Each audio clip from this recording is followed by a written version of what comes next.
Big welcome, everyone. Thank you for joining us for session 7 of the fertility series. It's been an awesome time this past 7 weeks.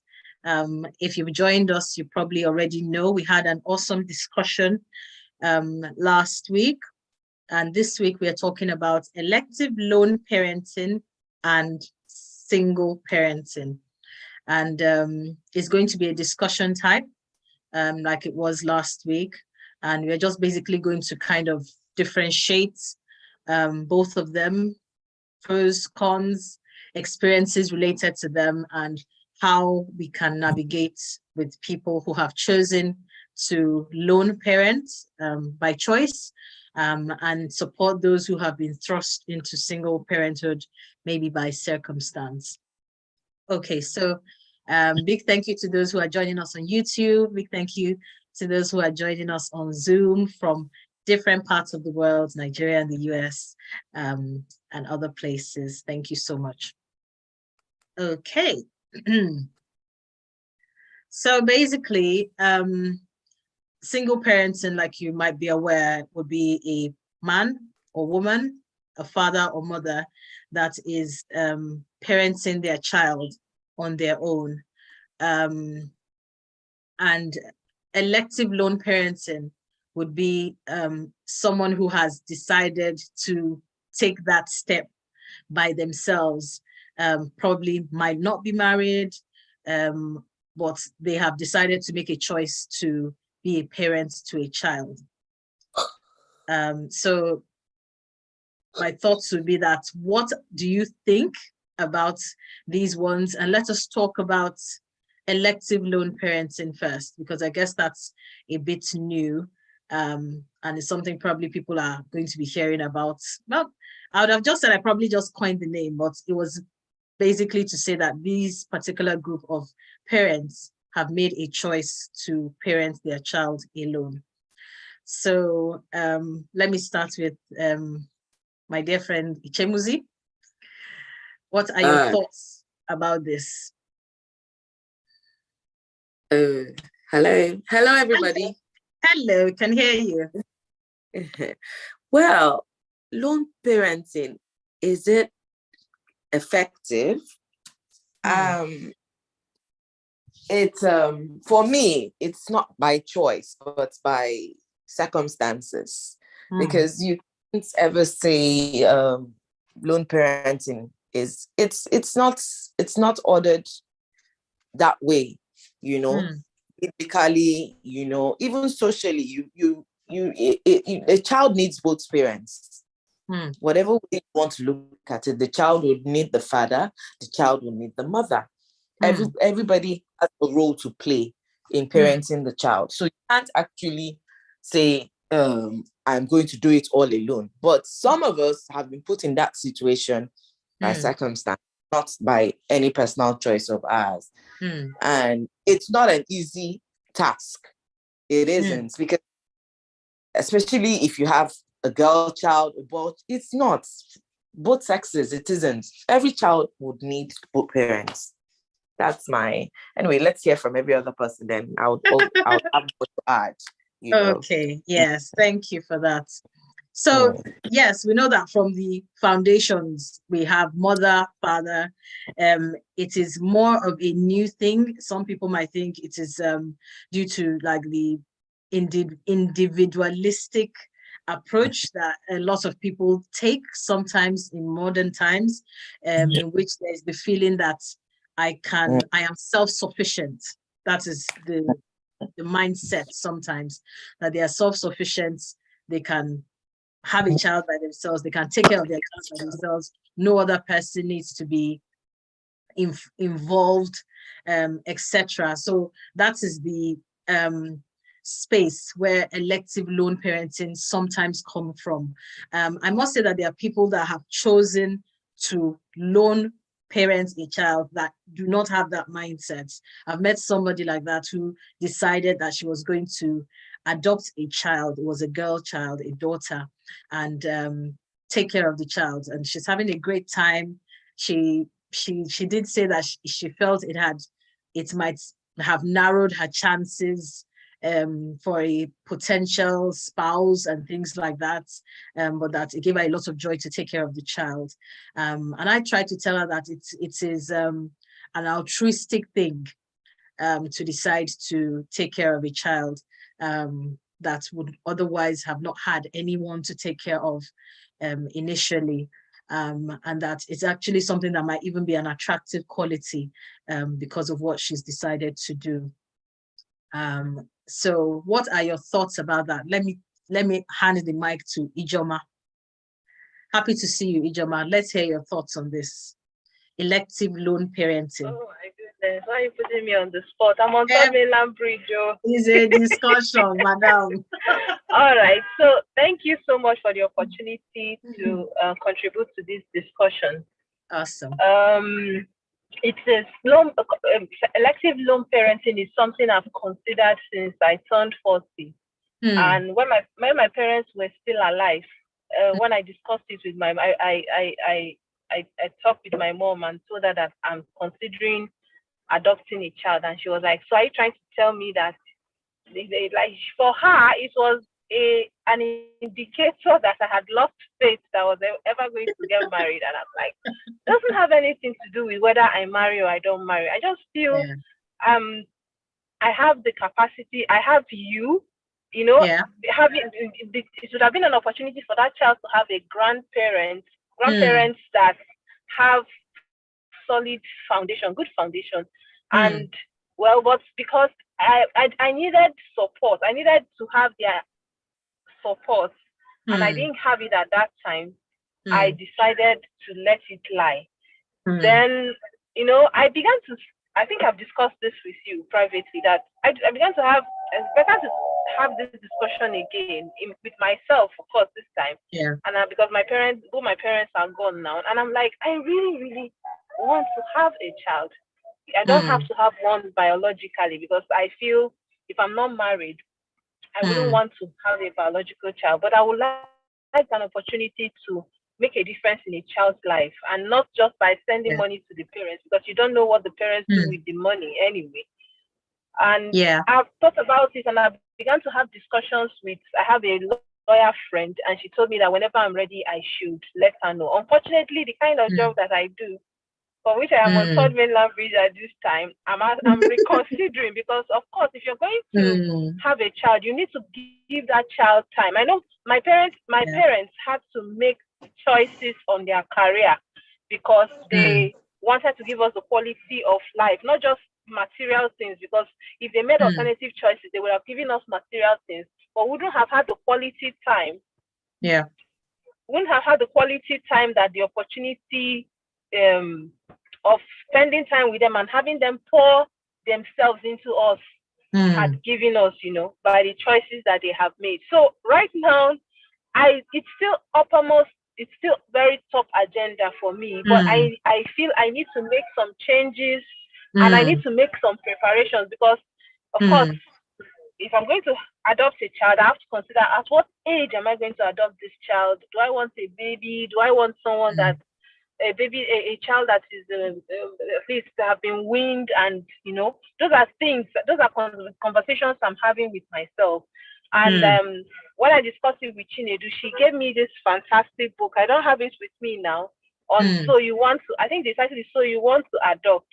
And I want to confess that I've not had time to read it. I'm looking for the audio version. I've become so lazy a reader. But what I feel that every person who's considered this option should do is that we shouldn't be hasty about it. We must gather all the information that we need, and we must prepare ourselves. There are legal dimensions to it. There are emotional dimensions to it. There are career dimensions to it. There are conversations you need to have with your bosses. Because they need to understand that though you didn't have this child biologically, you also need maternity leave, because you need to have time to bond with your child. So let me stop at this point and use the mic back to you, Temi. All right. Thank you so much for sharing, and sharing very deeply from a deep place. Sorry about your parents. I'm sure it's something that probably crosses your mind that maybe you could have still done this earlier, but it's a good thing that you're still considering it and having those Thank quotes. you. I'm dealing with it every. Yeah, yeah. It's a good thing you are still having this, in quotes, we must call them difficult conversations. So sometimes I think many times it's women that think about doing this most of the time. I would say that maybe men have not considered it very deeply or gone into such depth about it. But because women are born nurturers, I think it comes to us almost naturally. Apart from the fact that most girls are already primed when they are young to be mother figures, you already bought a dolly or you have several, and you've been talking to them since you were small. So you're almost already in the mode that you are going to have a child at some point, someone to look after. And of course, it's not one-sided. It's one pouring themselves into a child, and it's a human being. And if the child is brought up to be grateful and appreciative, over time, you would reap the dividends of having a child relate with you as a parent and watching the child grow into a responsible person in society. But like you have rightly mentioned, it's not something that must be taken lightly at all.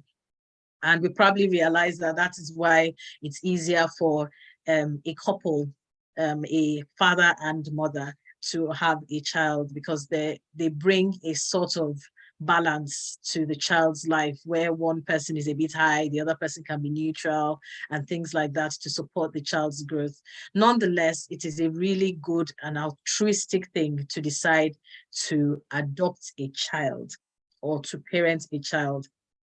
Like Amaka mentioned at the beginning, having the mindset that the child needs both parental figures is really key, because you don't want the child growing up entirely like the mother or entirely like the father, because we need balance for a reason, just to smooth us out a bit, to be well adjusted most of the time. And some people that are single parents by circumstance find ways to try and bring someone else, like a father figure, into their child's life, or a mother figure into their children's life, so that they are well adjusted, or they're able to talk about difficult things that might concern them that they might not want to say to one particular parent.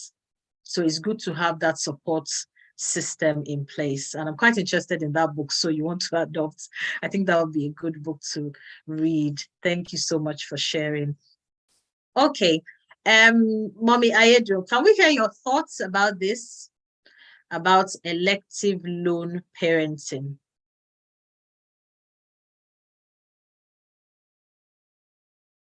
You're muted, ma. Okay, you're muted now. We know it's not really the ideal thing, but circumstances can make one to be a lone parent. At least I know I have a friend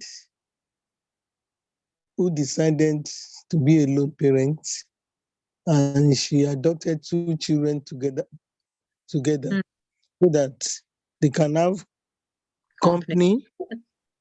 And that's all she had up to now. And she has been coping very well with them. So it's a matter of choice. Yeah. And as someone has already said, your mindset matters, your time. Yeah. Not only your time, you need emotional bonding with them. And at the same time, you need money. Because that's another key aspect that is necessary if you want to be a lone parent. You don't want to be going up and down, borrowing money. So it's something that one needs to think carefully about before going into it.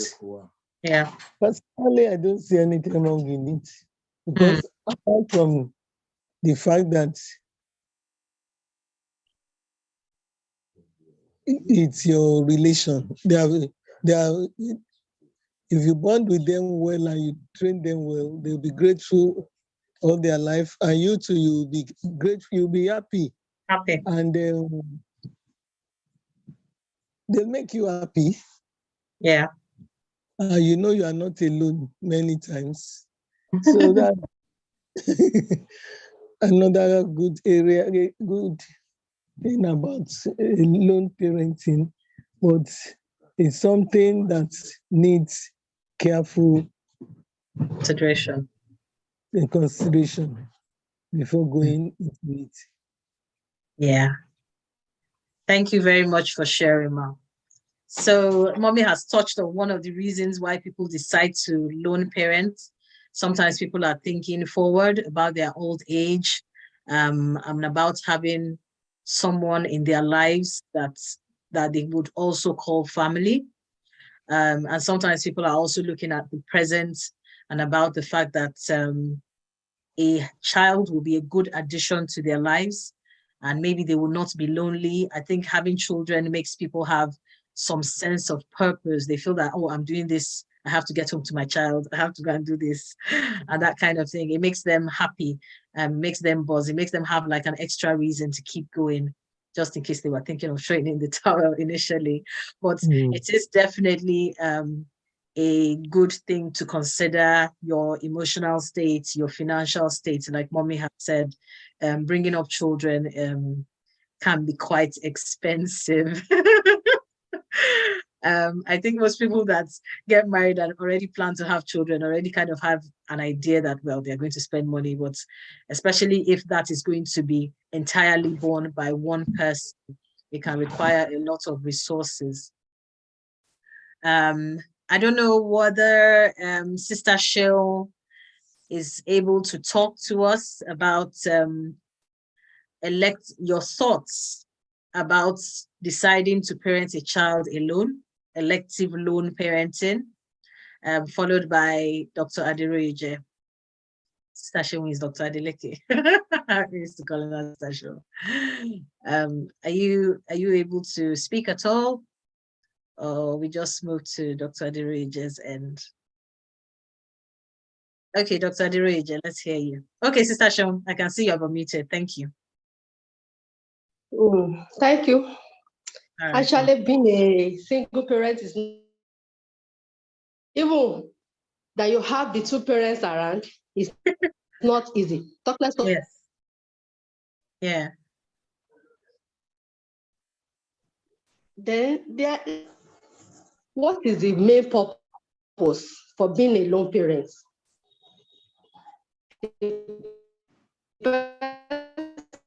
Oh, your network is fluctuating a bit. Can't hear you.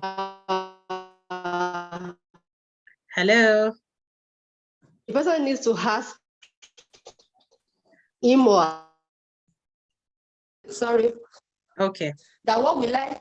My hello. Yes, we can hear you again now. What is the main purpose? Yes. What's my main purpose? Then Yeah. that I want to do, that I want to be a lone parent must ask himself or herself some questions. Yeah.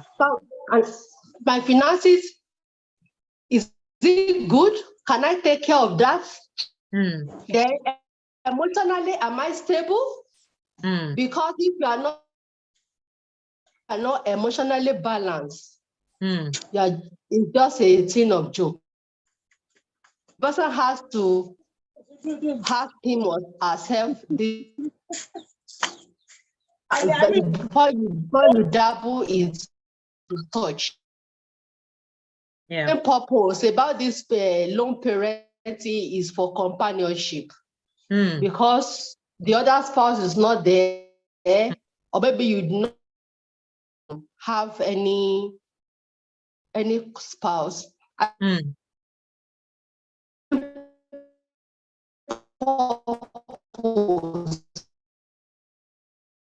The main purpose is companion will not be lonely. I think that's the main thing, is that you may be a lone parent, maybe you want to help someone. Yeah. The less privileged homes or the motherless homes, and you want to help someone. I think that's another reason. Companionship. Yeah. Thank you. Thank you very much for sharing. So yes, that's another thing to think about. The network wasn't very good, but I think what we could hear from Sister Sheon is about one needing to ask yourself the question, why am I doing this? So having a child is not a status symbol. It is a lot of hard work, it's a lot of investment in all spheres, and it's going to take from you. In fact, it's going to require selflessness. So people that are doing it for selfish reasons might see that it doesn't quite work out, because there's no point deciding to lone parent a child and then you're not there for the child, or everything that a parent would do is now delegated to other people, because that wouldn't really pay the child. It wouldn't really pay the child. The child will have the resources, but the child will not have the training that a parent needs to give. So it is a huge investment and definitely needs to be considered.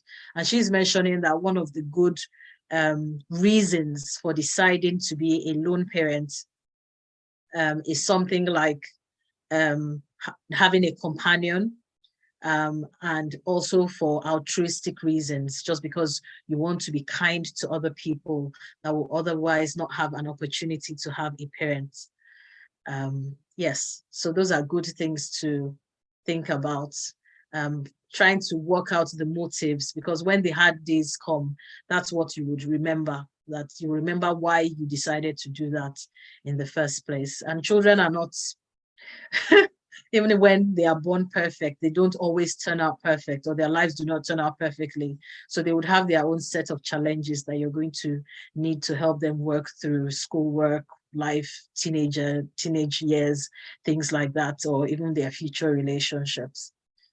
So it's something to consider, but at the same time, it's not something to run away from. So like someone has mentioned, she said it crossed her mind when she turned 40. So some people get to a particular age and then they begin to think, maybe I should consider doing this. And it's not because they are trying to feel mature. They just feel, okay, if I don't have any jurisdiction about finding a spouse, or that is not forthcoming in some way, instead of just getting into something I am not interested in or excited about, or feeling desperate because I want to have a child, I can still have a child to take care of and see whether that other aspect works out along the way, without feeling that that is the reason for rushing into a marital union, because that's not a very good reason to get married. Having children is not a very good reason to get married, because things don't always work out as planned. So if there's a possibility of having a child makes you happy, you can make the child happy, you can do good while you're doing it, it's not a bad thing. I think it's all about having the mindset that you have needs, the child has needs. Are you going to be in a position to meet the child's needs? Are you going to be able to support the child? Do you have a support structure? In case something happens to you, for instance, what's going to happen to the child? So those are things to consider in the long run. Okay, so I think we've spoken a lot about this. I don't know whether Dr. Adiroeja wanted to add something, and before we go on to just talk about single parenting generally. Dr. Adiroeja, are you there? Are you able to speak? Yes, no? No, okay, he's not able to speak, that's fine. Sister Nike, are you able to speak at all? Do you have any thoughts to share on this topic, this very interesting topic? Let's go on.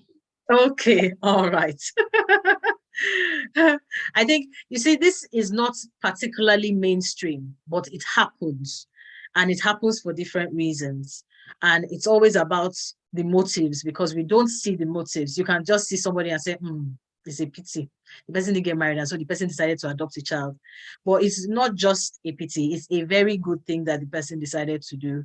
And the person needs to be supported in any way that they can be supported. It is a difficult choice because it requires a lot of commitment, and you are basically having another person's future in your hands. It's good to trust God for the next phase of your life. But if you have a heart for children and you really have a strong desire to adopt a child, because we talked about adoption or foster parenting last week. So single lone parenting, elective lone parenting is basically adopting a child by yourself, even before you get married. So we have opportunities to be in the lives of different people for different reasons. Some people might have the opportunity to be in the life of a child growing up. They might be teachers, and some might actually have an opportunity and a strong desire to adopt a child that is a baby and let the child grow up with them as their own. Okay, I know we know the biblical story of Mordecai. It says he brought up Esther as his own daughter. We don't know what happened to her parents, but they were obviously not there. And we don't hear that she had any siblings or he had any other children. It was basically her uncle and her. And we know how that turned out. We know how much of an influence Uncle Mordecai was in Queen Esther's life. So God brings people into our lives for different reasons. It might not be as formal as adopting a child, but let us be aware of the other opportunities that God uses to bring people into our lives or to pass through our lives in one way or the other. Okay, so now on to single parenting. People are single parents for different reasons. Some become single parents because they've lost a spouse, or a marriage has gone wrong and the other party has basically run away or decided not to take care of their responsibilities. Some people become single parents because someone has handed over their child to them. So like a grown man that has moved to the city and he has an older sibling who is in a rural area. Sometimes, especially back home in Africa, it can happen. They can just say this child should go and live with this uncle or this auntie, and it's almost as though they have a child. I had a classmate that had a baby, and then her brother had a baby but did not get married to the lady, so she eventually had 2 children just at the same time, 2 babies, 2 new babies. It was a bit of a challenge for her because we were in medical school then. But yes, single parenting can happen for different reasons, and many times it's not by choice, and it's many times not something that they are altogether prepared for. It's something that just happens. And I think that it's very important that, one, they don't feel pressured to quickly get into another relationship because of the child. That's one. 2, they feel they have support to take care of the children. So there are some scenarios in which somebody loses a spouse because they have children. People are saying, get married, get married, get married, get married. No. And then they enter another marriage and the marriage goes pear-shaped because there wasn't much consideration going into it. It was just like, let's get on with the next thing. However, some people do get married because it helps them get over the grieving process. But it's about getting the right companion at that point, because the children are going to grow up and leave. And then you're going to be left with the person you decided to get married to eventually, which is why that particular area needs to be covered and be very important. Of course, there's the other extreme of some people that then have children, 2, 3 children, and because they are bringing up the children, they don't even spare a thought whatsoever for entering into another relationship, and their minds are completely concentrated on the children, and it's almost as though they decide to sacrifice their own personal happiness for their children, which I'm not very sure is a good thing. I think it's quite self-defacing, and I think everyone deserves happiness, everyone deserves love, everyone deserves joy, everyone deserves a second chance. So that is my take about single parenting. But as I said, people are in it due to different circumstances, which sometimes are quite tragic. So let me hand over to those that have not spoken yet. So Sister Nike, are you ready to speak? Or who else is ready to give us some insight about this? Hello?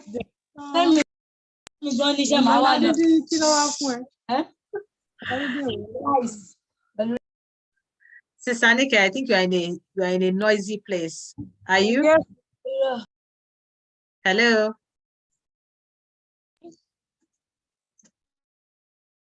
Okay, I think you're in a noisy place. So if you are able to talk, let us know. Can you hear me now? Yes, I can hear you now. Yes. You've muted yourself again, though. Yeah. Okay, I can hear. You have muted yourself now. Just now. You need to unmute yourself. You seem to be muting and unmuting. You're still muted. Yeah, you're unmuted now. Well, you're muted again. Looks like your button is going off and on for some reason. Are you there? You want to I'm unmute there. yourself? Okay, I can hear you now. Speak. Okay. Thank you. I just want to say something because these days I realize that when we fill form, in those days we normally have, when you get to the marital issue, you have married, you have single, you have divorce, that's the options they give. But these days the option has increased. They have put single parenting in the options because the rate of single parenting now is getting so high. Yes. So high. And then you hear a lot of single mothers, but not many single fathers, but mostly single mothers. I don't know why. Okay, so but the thing is, I have friends or some friends who, though their spouses are not dead, but for some reasons that things happen in their marriage, they have become single parents. I was speaking to one some times ago, and she was like, "My children doesn't need a father." And I was telling her that you can't. Sometimes we think we can give them all that they need. We think we can give them at least all that money could buy, but there is still the place of two people bringing up a child together. You can't. As in, it's not something that you can just. This space will still be there, no matter how. Now I know that there are some conditions that will warrant people being a single parent, but the kind of attention they are giving to these days is making people just see it as a benefit. They are beginning to see it as it's not a big deal. Now it has become a kind of as they will proudly tell you now that I'm a single parent, and though their husband or their spouse is not dead. So there is this it's not a campaign for. But the issue is getting out of hand, actually, to the way I'm seeing it all. It's actually getting out of hand. As any small thing that before, our mothers face most of these challenges too. They do. But they stayed.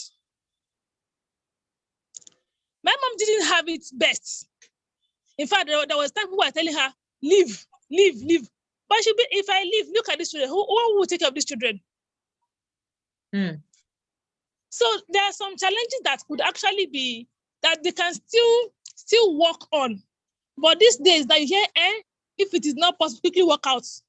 As in, if you have 10 people to advise you, 8 will advise you to leave out of 10.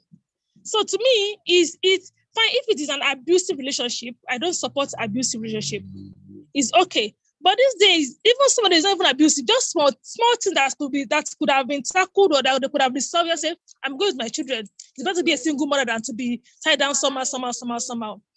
I'm not against single parenting, but to a large extent, if you can have both parents together raising a child, it is best for a child. I have had opportunities that could have taken me from my home, that I could have taken me up in my career, but I've already put my head in this thing. I brought for these children. It is my responsibility as a mother to take care of them. If I could pursue my career and say, okay, let me leave them there, so I will put them here. What if something happened along the way? I don't have my children again. Will I not regret it forever? So we pay sacrifices. Like my sister said, we pay sacrifices as parents. See, if we keep looking at, okay, since something is wrong, I will take care of my children. See, that's why we have so many kids out there these days. Because of what the decision the parents had made, and they have been raised alone by a mother or a father, they are not complete. I'm sorry to say, many of them, not all, but many of them are not complete children. And because I have a case at time, I have a friend who married a man raised by the mother. She will tell you I would never allow my children to marry somebody raised by a single parent. She will tell you categorically. Because of what she's experiencing in the marriage now.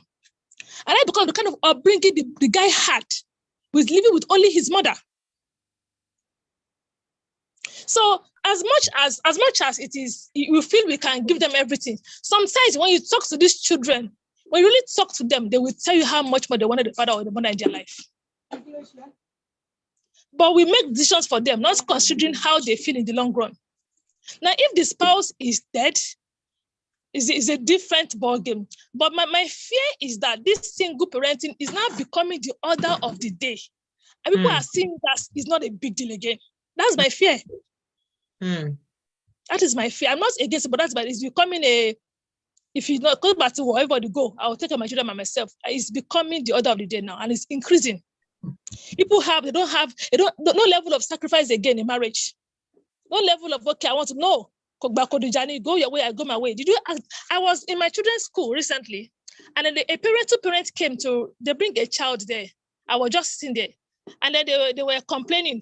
I think the parents were at the verge of probably divorce or whatever. Where I could see the husband was not in the country, just came in, and they were telling her, a GS1 child, like 11 years. And I telling her, I know, precious, don't worry. We are doing this because of you, because we love you. And this is the father will talk, the mother will talk. You know, I love you. The grandma will come. We will stay with the grandma. We stay in the hostel. So there was an issue of should she stay in the hostel or should she stay with one grandma? The other grandma said no. The two grandmas are fighting over her. And I was looking at the girl. And none of them ask the girl, what do you want? And the small girl was just looking there confused. I felt like 5% of them. I was getting angry. I was seated. And you are deciding this girl's future without, did you even consider how she feels? Because everybody is thinking about themselves. You, father, you are thinking about what is best for you. The mother is thinking about what is best for her. Who thought about what is best for that child? And then, they were like, the money we are paying for your stuff is very costly, but we will pay it. We are doing it for you. Don't worry. It's because we love you. Now, is this love? So to me, like I said before, I don't have anything against single parents if there is no other choice. But the fact that it is becoming the order of the day and it's increased, that is my fear for the next society and for the next generation that is coming in. Is actually a fear in my heart for it. That's just so. Thank you so much for sharing with us. That's very, very candid. And I must say that is mainstream opinion, really. And that's just what any conservative, down-to-earth person might probably say. And so I wouldn't frown at that in any way. I think in this jet age, we are probably not as patient or tolerant or forbearing as maybe our forebears. And there's a lot of rush, there's a lot of haste doing things or getting in or out of things, or not thinking through some things. But there are lots of tough decisions to be made. I want to say something, sorry, start me. Okay. If I was just thinking, I used to think that if my mom at some point had heeded people's advice and had left, sincerely speaking, I don't know what will become of me or my siblings. But one thing I'm sure, we will not be where we are today. I'm very sure of that. Okay. We will not be who we are today, we will not be where we are today. So to some extent, I think parents should still, should still be advised. Many people should need to seek counsel, but the problem is that the counselor that you see these days, they themselves have problems. And then they advise you based on what they are going through. But, well, maybe because I speak from the point of being a Christian as well, not just an ordinary person or an unbeliever. But sincerely speaking, I think when it comes to single parenting and the spouse is not dead, people should not just think about themselves alone. You think about the child too. Thank you. That is noted. So there is definitely a part for thinking about the child. However, a child that grows up in a toxic environment is going to be scarred for life. So the thought of some spouse staying within a marriage that is not working and telling themselves that they are staying because of a child is completely wrong. The fact that the child sees a toxic thing going on day to day is scarring them for the future and for their future relationships. And that is something that we should probably not entertain. That is on one side. But the need to be patient, to think things through about consequences, there is the need for that. The need to consider the child very important. You can ask the child things, but you should do things in the child's best interest. Sometimes walking out is actually in the child's best interest. And there are people that are brought up by single parents that are turned out well. But that is because either God specifically brought people within their sphere of influence that acted as a father or mother or provided what they were lacking, or their own parents created an environment in which they feel supported in that particular area. Like I know a lovely young lady, she's in her 40s, but she has 2 children, very enterprising lady. And once her husband passed on, she just moved back to stay with her parents. And her parents have a very happy and thriving marriage, and they were elderly, but they provided that support so that the children had a father figure, even though it's their grandfather, but he was there, he is there for them, and their grandmother is there, and she's going about her work, and her children are living with her, but they're living together as like a big household, so to speak. So she's tried to create that support system. So even though I know you're talking as a child of God, as a Christian, all of these things exist in the church. Broken people, broken marriages, divorces, etc., single parents, elective lone parents, we all exist. We have become a subset of what happens on the outside. And that is part of the reason why we are also having this conversation, because we need to also be able to have this conversation as people of faith and be able to decide that what is right and what is wrong. And the things that have been brought up today are quite important, especially about motives. What are your motives? What are you getting out of this? So I know some people decide that they just want to have a child. They just hook with anybody, get pregnant. They are not really concerned about whether it works out or not. Once the pregnancy is involved, they are prepared to leave, because that is why they got in the first instance. They wanted a child. Sometimes it's the man, sometimes it's the woman. The one of a man maybe that he's telling the woman that she should get pregnant. Once she gets pregnant, anything goes wrong, he's ready to carry the child and tell her that she can get lost. Same thing women too. Some women would decide to hook a man because they want to have a child. Once they have the pregnancy, next thing, they've gone. They don't mind. So some go with that particular mindset that they are living is for children, and that if children are not involved, life is not enough for them. You have to be in a position where you have a good life you have a good life yourself. You think well of yourself. You know that you are a worthy human being. You have a purpose to fulfill. Yes, you are in a good place. Then you can now decide, I want to take care of a child. So I want us to have an open mind. I want us to have an empathetic mind. You are absolutely right that this is more mainstream than it used to be. And it might probably I don't want to say get worse, but yes, it can get worse. But it's about also having our hearts in the right place. And that's part of why we are having this conversation. Mommy Ayedu, I think you wanted to say something. Let's hear you, Ma. I want to talk about single parents that their husbands are no more. This is something that they didn't plan for.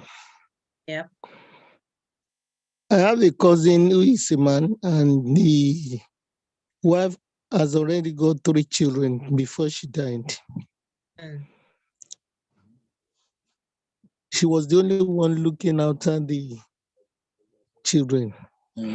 After some time, she felt the children need a mother figure. And each time she wants to... He? You mean he? Each time he wanted to marry another woman. We find out that the woman are not treating the children well. So he decided that he's not going to marry the lady again.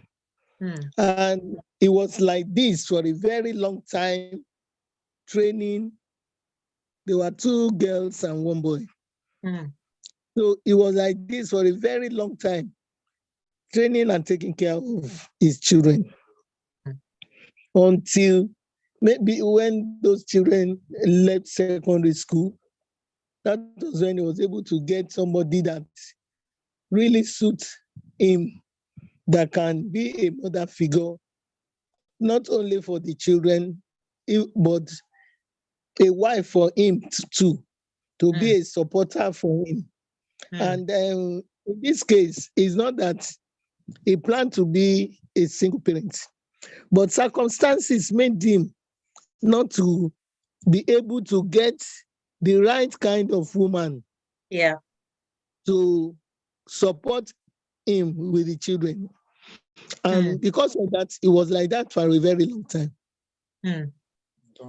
Then another example I want to give, all this that I'm saying, there are people that I know very well. This one I'm talking now is our friend. The husband happens to be our friend. He died in an accident. And the wife has already got 3 children, 3 girls. And the mother just, the lady just switched off to be looking after her children, active in the church, and be doing a little business with her teaching, just to make sure the children are all right. It was after 9 years that she met a widow in the church. They have always been together, but they don't have anything to, they don't talk to each other about anything. But after 9 years, I don't know, maybe the man has been watching her. Man now decided that she wants to marry her. And this man, all her children are already grown-ups. Even some of them are married. And he told his children, and the children, they welcomed the woman. In fact, they are treating her like their own big sister. All our children, they just took over our children, do everything for her and everything. And I think that was the time that this woman became very happy, because her husband died when those children were very young, maybe 2, 4, 6. So even though she has been a single parent, struggling alone, I know God has seen her mind that she will have loved to be married, at least to have the support of a man in her life, especially because of those children. And God provided this man. This man made her to be very, very happy, even with the children. You cannot even know that she's the wife of that man, because of the way the children were treating her, and she treating them as well, and the way they are treating her children. So it's always good to have a woman figure and a man figure in a child's life. It makes it balance. But you cannot say, because you want a man or a woman figure in your life as a single parent, you just go and push yourself to another fire, or somebody that will not love those children that you have got before, or who will be treating them, So you have to really be sure of what you want to enter into as a single parent, especially one that has been bereaved. So you have to make sure you are marrying the right person. And some people, it's not that their husband is dead, but they are not responsible. They are there like they are not there. It's like they are not there. You cannot continue staying with somebody, people looking at you like a married woman, and yet you are not married. That is another aspect. It reminds me of one joke when they said there was a preacher in the church, and he said all the widows should come out. And one woman came and said, Mama, you're not a widow. And she said, it's as though it's not there. It's even in our church. That story you are saying is in our church. The woman said, it's like I don't have any husband because it's just there. It's not doing anything for us. Even though I am not a widow, but I'm already a widow. Because I'm the one doing everything in the house for my children, for myself, even for him as well. He has made himself to be a baby when he doesn't want to be responsible. So if you are a single parent, a single mother, and you know this, you cannot continue to stay because you are not only bearing the burden of those children, you are bearing the burden of the irresponsible spouse that you have as well. And so you have to think very well what will be good for you. If staying under that environment is all right for you, there's no problem. But if you know that environment is what will shorten your life, there is no point. God is still on the throne. He can still provide a better person for you, even with your children. And I know we have had example of that in this Find the Link. And she's very happy. She's happy with the husband, with the children she has had before, and with the children she has for the man. So we should not kill ourselves because of what the society will say. Yes, you have rightly talked about it. One needs more patience, more and more of those things now, because it seems there is less patience now. But you have already talked about in that line. I don't want to go about it again. So, but I want to emphasize that it's better you are a single parent, happy with your children, until you get a father figure for them, or God can even provide external people who will be a father figure for those children. I've seen that many times, and it has worked well. So that is my take. Thank you very much. Yes, we know God works in mysterious ways, and his word says that he sets the lonely in families. So if that is something that you are longing to have, God is able to make it happen. Okay. I don't know whether anyone has some other thoughts about this that they want to share with us. Amaka, are we coming back to you? Sister Christine, what are your thoughts about this?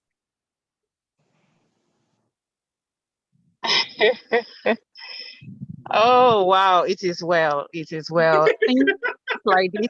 They are going to begin to tell Nigerians apart with this "it is well" matter. To be honest with you, Doctor, it's something that I'm very passionate about. And oh Lord, I have so much in my heart because of the way it pains me personally and from what I've seen all around me, both in the UK and in Nigeria. Talking about the father figure or the fathers in many homes that are selectively responsible. When I say selectively responsible now, many of them, it is usually not intentional. It's just that is what they know. Recently, I was in uni, and I heard a story of a young man in America recently. I've not gone to check the story up though, but what I heard is that he stabbed his mother to death, saying she did not prepare him to grow up. And he felt she deprived him of the opportunity to be a man because she did almost everything. So, he just like suddenly realized, okay, I need to fend for myself, but he doesn't have a clue how to. And he was homeschooled and so many things went wrong in his upbringing anyway. I'm not saying that killing his mom is the solution, but I guess it got to a point where the mother is now too even old to now continue to do what she was doing for him. And now he has to be on his own and take over, and he just couldn't deal with it. And maybe I don't know what led to it, because I just couldn't read it. I had too many stories. You know, I'm doing social work in school, so there's too many stories of what's going on in the world that I was really kind of ignorant of, that I'm beginning to get aware of now. But before I went into social work, because I went to social work mainly because I said I'm in the United Kingdom now. I want to understand the system in which I live, to be able to know how to provide solutions, both to the system in which I live in my own little way and the system where I'm coming from. But one thing I've always complained about where I came from, which is Nigeria, which is Yoruba, is I usually blame mothers, and many of my friends that are women don't like what I'm usually saying, and I'm going to repeat it here. And mothers that are seated with us today, or either single or living together with partner, we are still doing the same problem. Okay, we are all complaining right now of many men that are trained to just be selfish, or to be not totally responsible for any other thing than to just be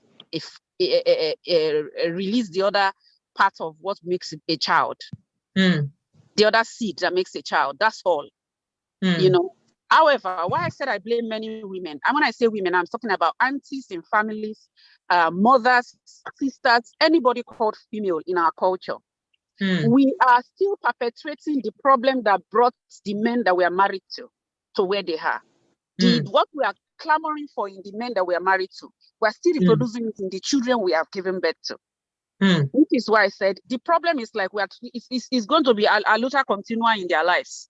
So if we want to provide solution, I'm sorry I came in late. I don't know the full topic of what you're discussing. But based on a few points that I got, I just want to say that for us to not to reproduce what we already have, the change needs to begin from each person's homes, each person's family. Because many of us are reproducing the same men, the same thing in our homes right now. But if we start making the change in our individual homes right now, then we're going to end up having this kind of picture of a man that we want in the next 20 years. Because that little boy in your home right now is going to be the next set of man that will be repeating exactly what you are complaining about. But all because that is how you have also groomed him and trained him. It doesn't cost anything. To the glory of God, I thank God my daddy allowed me. I'm the first one in my family, to the glory of God. And as soon as our first son, I'm talking about when I was in secondary school, when I was about 21.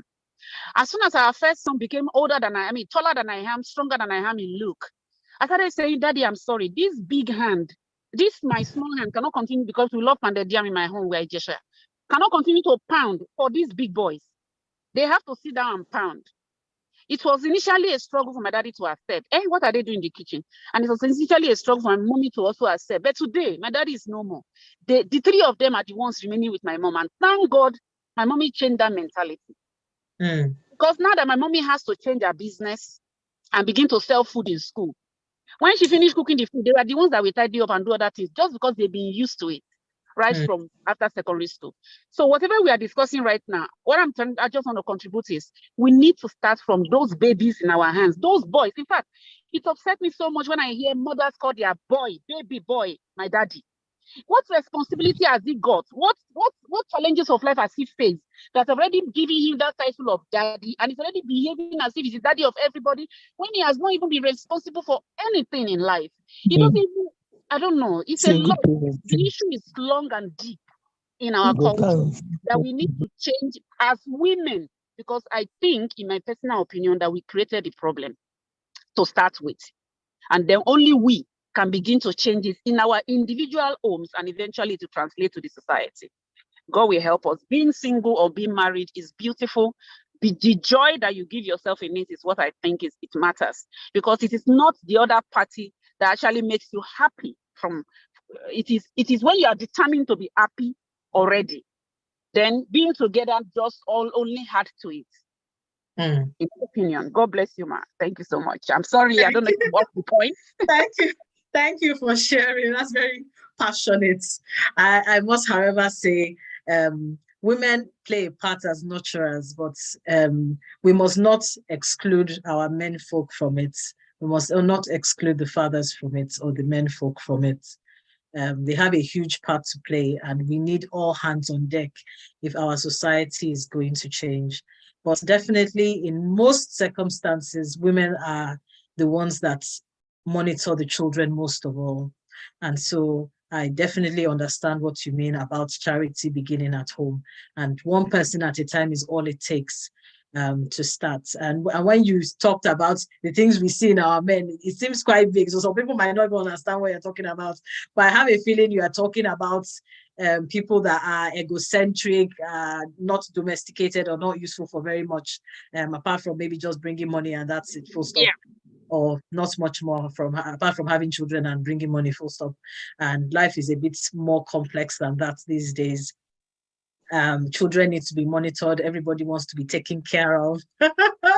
So yes, all hands need to be on deck. It shouldn't just be the woman taking care of this. And I find it very strange when mothers coddle their children, or they don't want them to do this. Oh, I don't want him to wash plates so that he does not break it. I don't want him to do that.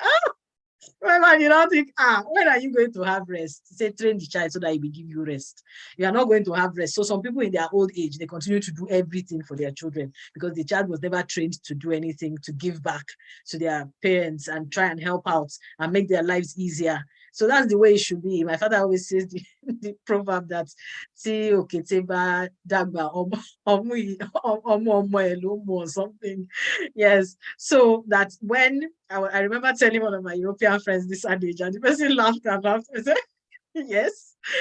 So there's an expectation that children would give back to their parents, but they will not give back to their parents if they are not trained. Even things about culture, things about appreciating their grandparents, things about appreciating their culture, etc. If they are not trained, they are not going to be like that. So you cannot be in a foreign land and then you're expecting your child to marry from your native land. How? When you have always said bad things about your native land and your native people. So they are not attracted to them. And if you don't teach them the language too, then that is bye-bye until proven otherwise. So if you already know that you don't really want that, you don't really like that terrain, it's either you decide to grow them in that setting, or you decide to continue to say positive things about where they are from so that they appreciate their heritage. And you don't think that if they do not appreciate their heritage, they are the ones that will sell all your property in the village for money, and they will not think about it twice at all. In fact, they can even decide to bury their parents abroad, even if against their wishes. The parent did not sit down and write a will. So training the child cannot be overemphasized, and it boomerangs into adult life and the kind of mindsets that people have.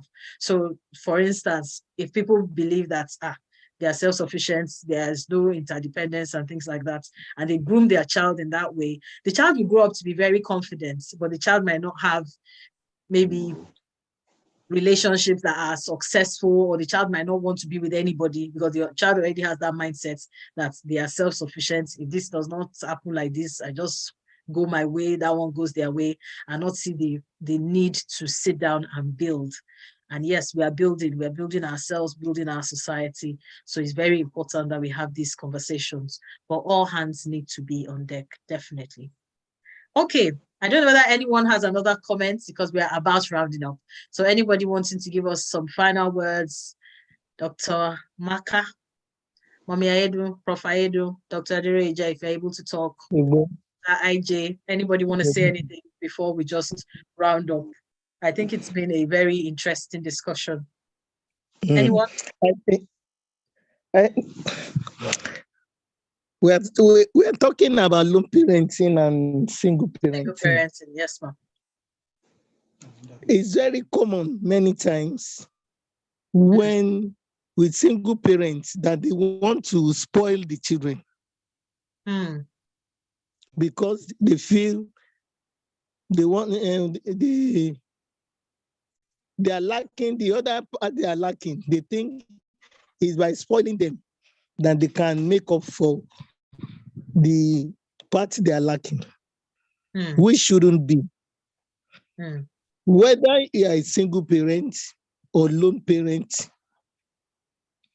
you must train your children the proper way, the way of the Lord.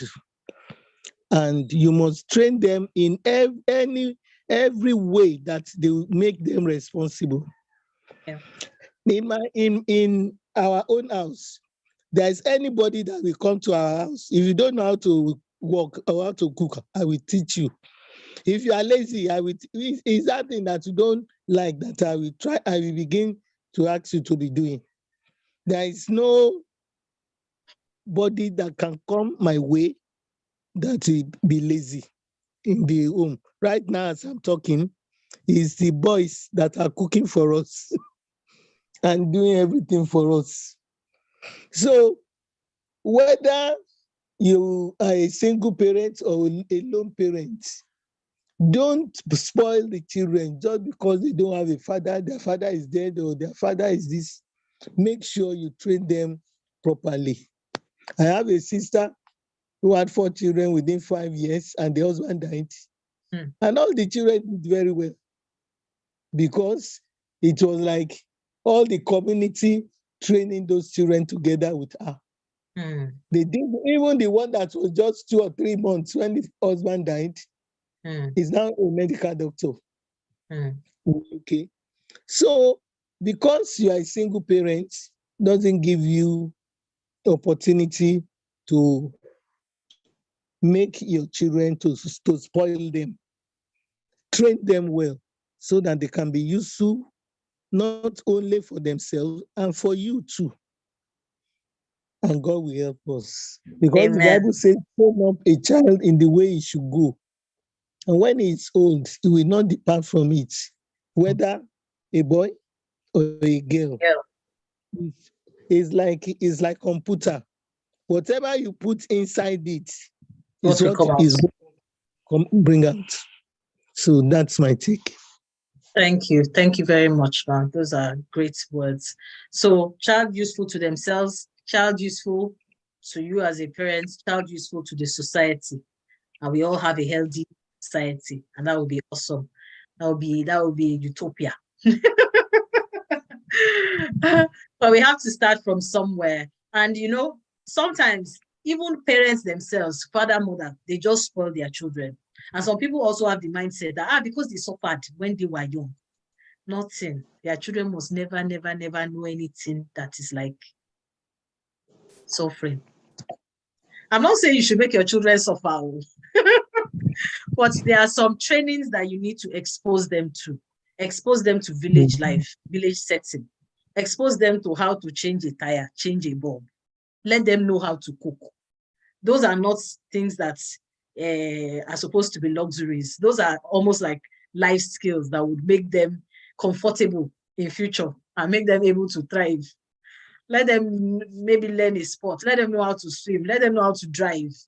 Things like that would help them in the long run, even when you're not there. So those kind of trainings are very useful. And the fact that something did not happen to you does not mean you should now deprive your child of having a well-rounded experience as a child, as children. And some people believe giving their children gadgets that makes them, it's like a status thing. This one has iPad, that one has iPad. And all of these things have pros and cons. So it's not about technology. It's not about every holiday in a particular exotic location. Sometimes it's just taking time to talk to the child. It's sometimes about knowing each other's love languages, getting along, having dinner together, knowing these are things that people are beginning to realize are important as they get older. You want somebody to sit down on the table and talk to you, not be pressing phone, or not being able to pick up the phone and say, hello, mommy, how are you? In 2 months, they cannot pick up the phone and talk to their parents. Very, very, things that you even see that are very strange to hear. And there are things that you wouldn't wish would happen to you as a parent when you grow old. But these are things that need to be built into the child when they are young. The fact that they are kind, considerate, they are thinking about others, they are planning and things like that. I don't know whether anybody has another comment before we round off. Dr. Ichemuzi, let's hear you talk to us again. Or are you asleep? Let's hear you. If you're still there.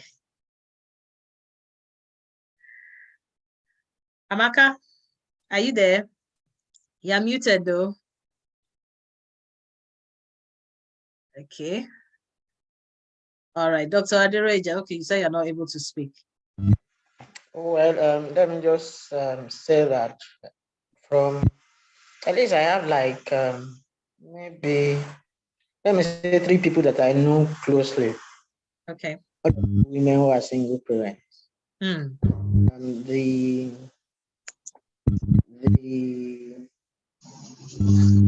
them they are put you in their lives to be able to learn some things. It just corroborates a lot of things mommy has spoken about. Right. What I just need to add is that all of us should make life easier for them. Yes. To be a single parent is not easy.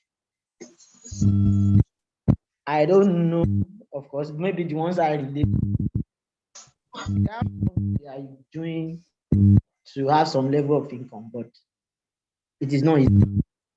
And so much as possible, we need to support them and make things easier for them. Yes. I think that is just what I wanted to say. Of course, I've not related to some people that are wealthy who are not it, or at least these ones that I saw. It's not easy at all. As much as possible, we don't complicate it by trying to ask for war or condemning things that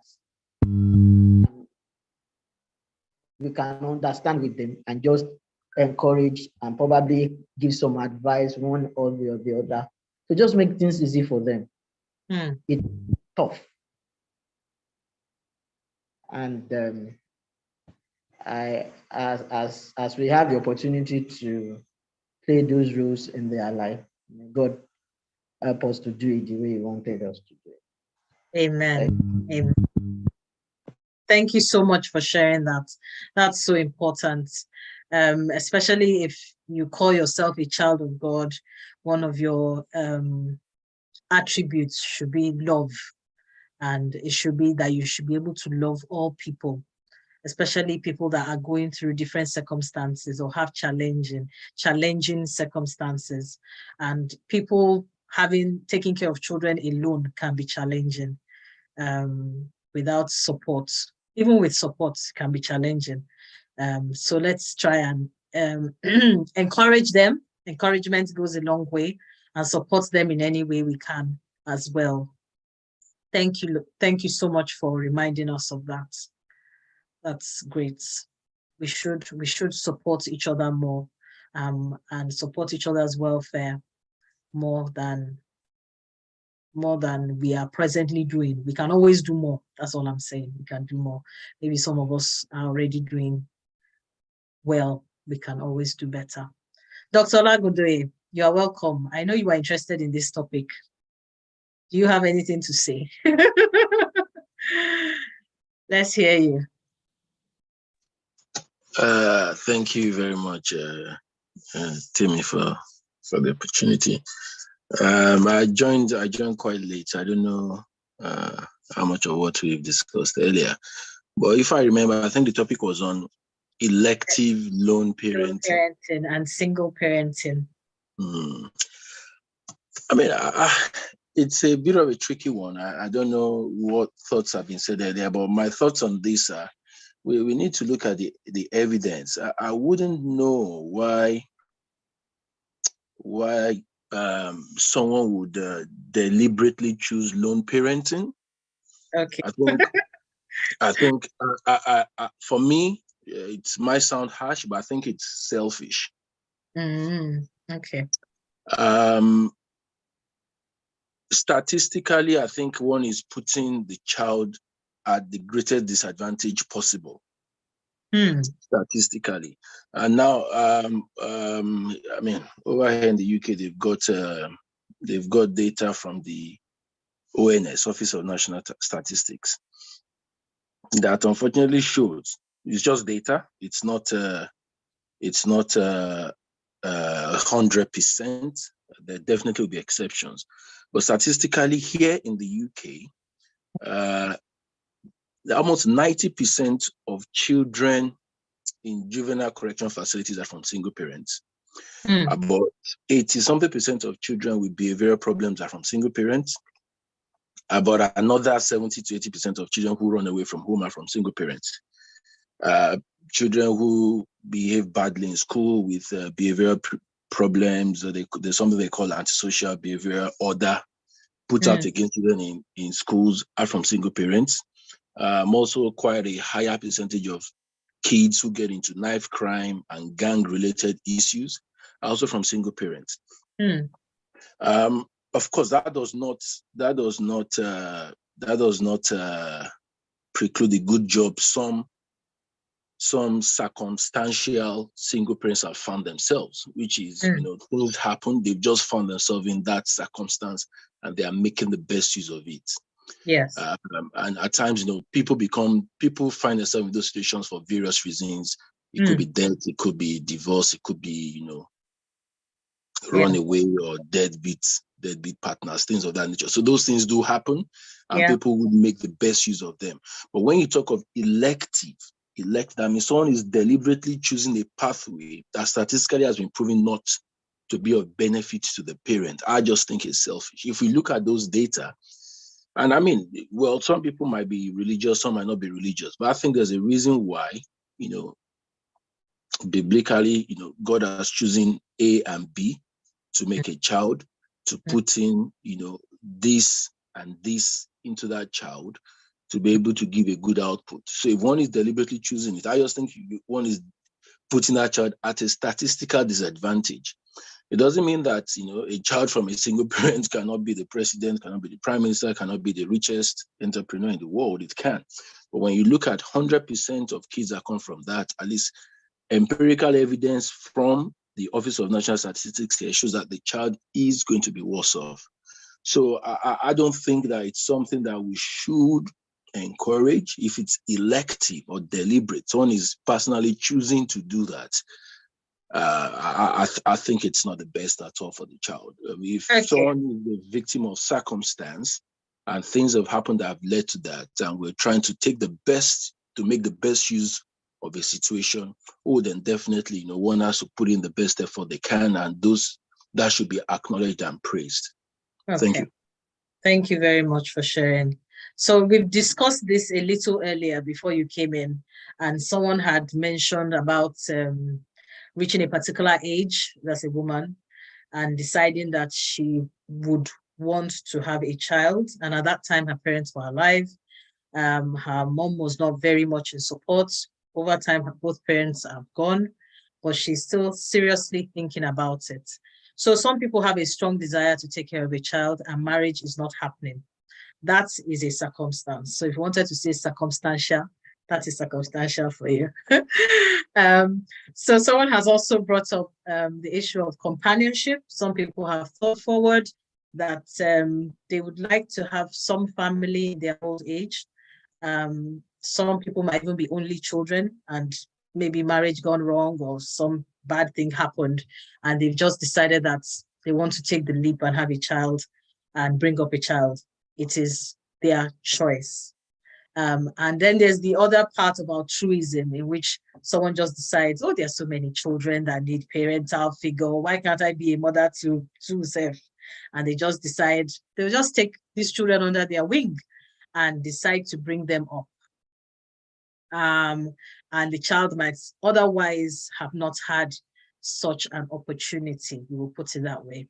So there is that. Of course, there's the issue of loneliness and companionship, which also makes people to consider this option. Of course, there's the other extreme of people that just feel self-sufficient. I can do it all by myself. Why can't I just have a child? And then there's that group. So as someone had mentioned earlier, it's about asking yourself the questions, why am I doing this? And working out your motives. And then someone had also brought up about being in a right place to be able to make that move, and had mentioned about adjusting work schedules, having financial capacity, having emotional capacity to handle a child, and things like that. So yes, it's a choice. We're in an age where we talk about making choices. Making choices is part of adulthood.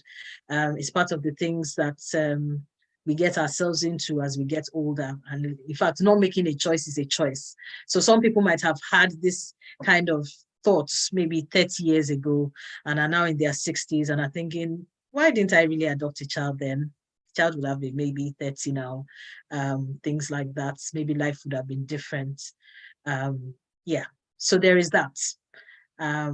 So those are some of the reasons why people decide to consider that. Of course, when people are single parents and are angry, resentful from a bad relationship, that could pass down to the children and then could resent the children or even lash out at the children or things like that. Those can also be part of the statistics because people are single parents for different reasons and people get over things differently.